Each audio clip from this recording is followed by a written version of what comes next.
আমি সজীব ওয়াজেদ জয় বলছি। আপনারা জানেন এই গত কয়েক সপ্তাহ ধরে আমাদের বাংলাদেশের যে গন্ডগোল সংকট চলছে, এই যে ছাত্রদের কোটা বিরোধী আন্দোলন, কোটার বিরুদ্ধে আমরাও ছিলাম।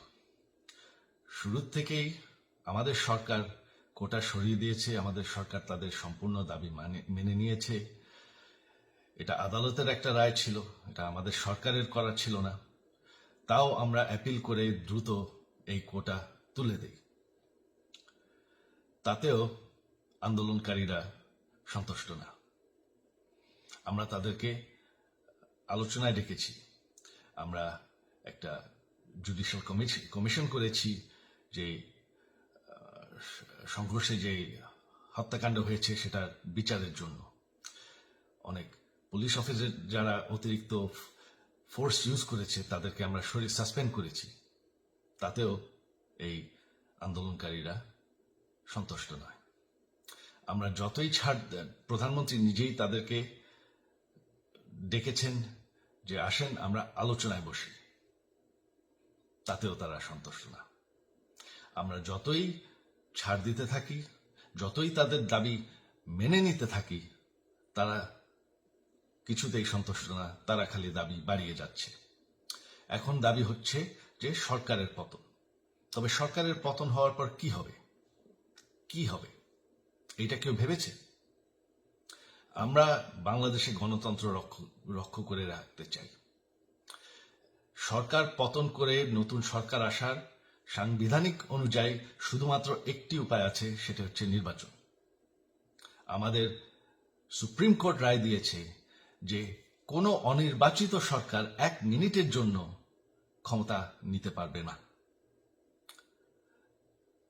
তো তাদের এই নির্বাচনের দাবিও যদি আমরা মেনে নেই, তো তারা তো এই পর্যন্ত কোনো দাবি, আমরা যত দাবিতেই রাজি হয়েছি তারা তাদের দাবি বেরিয়ে যাচ্ছে। তার মানে কি, আমরা যদি এখন এই নির্বাচন সরকার পতনের দাবিও মেনে নেই, তারা তখন দাবি করবে যে না, এই সরকারের আন্ডারে এই নির্বাচন আমরা মানব না। তখন কি হবে এটা কেউ ভেবেছে? জানি আমাদের সেই সুশীল সমাজ আবার আলোচনা করছে সেই তত্ত্বাবধায়ক সরকারের অভিজ্ঞতা তো আমাদের আছে। আপনারা ভুলে গেছেন সেই তত্ত্বাবধায়ক সরকারকে নষ্ট করে দেওয়া হয়েছিল বিএনপির আমলে ইলেকশন রিগ করার জন্য। তারপর যখন আরেক তত্ত্বাবধায়ক সরকার আসলো, দেশের কি অবস্থা হয়েছিল। শেষমেশ সব থেকে বড় কথা যে আমাদের সংবিধানে স্পষ্ট বলা আছে এবং আমাদের সুপ্রিম কোর্ট রায় দিয়েছে যে অনির্বাচিত সরকার 1 মিনিটের জন্য দেশের ক্ষমতায় থাকতে পারবে না। আমরা আওয়ামী লীগ, আমরা আন্দোলন করেছি, আন্দোলন করে এই দেশকে স্বাধীন করেছি, আন্দোলন করে গণতন্ত্র ফিরে এনেছি, আন্দোলন করে আমরা দেশের উন্নয়ন করেছি।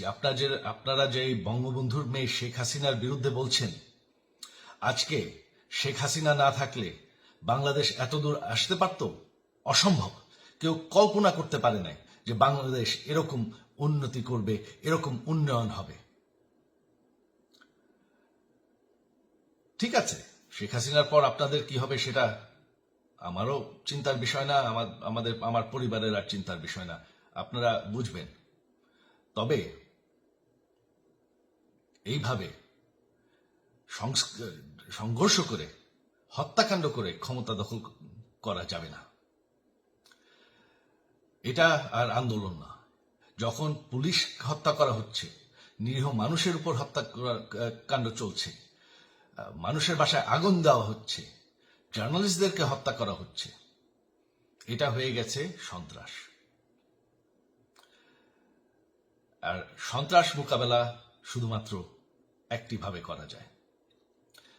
আমার অনুরোধ, আমাদের ল এনফোর্সমেন্ট, আমরা অনেক ধৈর্য দিয়েছি আর ধরেছি,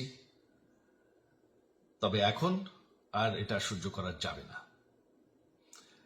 ল এনফোর্সমেন্ট এজেন্সি, বিজিবি এবং কি আমাদের মিলিটারির প্রতি আমার আহ্বান যে আপনাদের দায়িত্ব হচ্ছে আমাদের দেশের মানুষকে নিরাপদ রাখা। এবং আমাদের দেশকে নিরাপদ রাখা, আমাদের দেশের সংবিধানকে নিরাপদ রাখা, সংবিধানকে রক্ষা করা। তার মানে 1 মিনিটের জন্য কোনো অনির্বাচিত সরকার আমাদের ক্ষমতায় আসতে দিবেন না। এটা হচ্ছে আপনাদের দায়িত্ব, কারণ সেইটা হলে আমরা আবার পাকিস্তানের মতন হয়ে যাব। আমাদের এই যে 15 বছরের উন্নয়ন সব শেষ হয়ে যাবে। বাংলাদেশ এর থেকে আর কোনোদিন ফিরে আসবে না। আমিও সেটা চাই না, আপনারাও সেটা চান না। আমি সজীব ওয়াজের জয় যতদিন আমার পক্ষে সম্ভব আমি সেটা হতে দেব না। জয় বাংলা, জয় বঙ্গবন্ধু।